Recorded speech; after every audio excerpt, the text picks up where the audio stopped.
হ্যাঁ, কি করছে প্রশাসন? তারা কি হাতে চুড়ি পরে? এই শরাব, একদম চিৎকার করবেন না।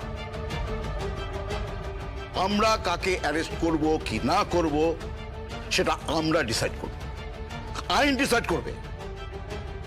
তদন্ত চলছে, তদন্ত ধরে যদি এগোনো যায় তাহলে তো সর্বাগ্রে আপনাকেই তুলে আনতে হবে।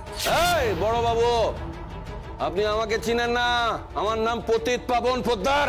এই পতিত পাবন পোদ্দার, একদম বড় বড় কথা না। এটা প্রভুনাথ চাকলাদারের থানা। তো মুখে কুলু পেটে চুপচাপ থাকবেন। তদন্ত চলছে, যে অপরাধী তাকে ঠিক তুলে নিয়ে আসবো, তারপর তুলে এনে থার্ড ডিগ্রি চালু করব। কথাটা মাথায় রাখবেন। হ্যালো হ্যালো হ্যালো, এই আমাকে হুমকি দিচ্ছে, আমাকে হুমকি দিচ্ছে। আরে আমার এফআইআর তুই যদি অ্যারেস্ট না করলি তো কি করলি? তুই কি করলি? হুমকি দিচ্ছ। ওই জন্যই তো অ্যারেস্ট হওয়ার আগেই দোলের দিন লাশ পড়ে যাবে। আমার গোডাউন জ্বালিয়েছে, আমার শাড়ি পুড়িয়েছে, আমার ফুলিয়ার গোডাউনও জ্বালিয়েছে।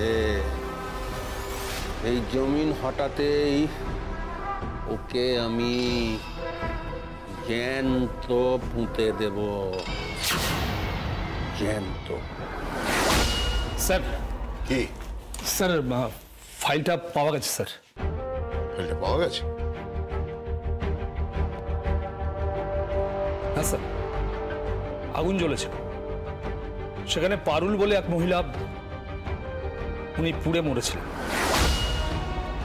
সঙ্গে একটা বাচ্চাও ছিল, বাচ্চাটাও পুড়ে মরেছিল। আর ওই মহিলা অন্তঃসত্ত্বা ছিল। তারপর তার বডিটা পাওয়া গিয়েছিল?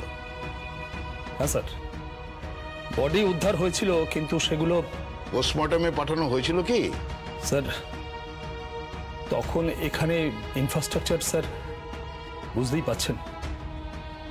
বুঝতে পেরেছি। ওনার দেশ আমাদের, ঠিক আছে। বড়বাবু, কি কেসটা ঘটেছিল তো? ঘটেছিল। যারা পুড়ে গিয়েছিল তাদের নাম ঠিকানা? বৈধ। এই জমিনহাটা জোড়াবাগানের পেছনে যে দিঘি ছিল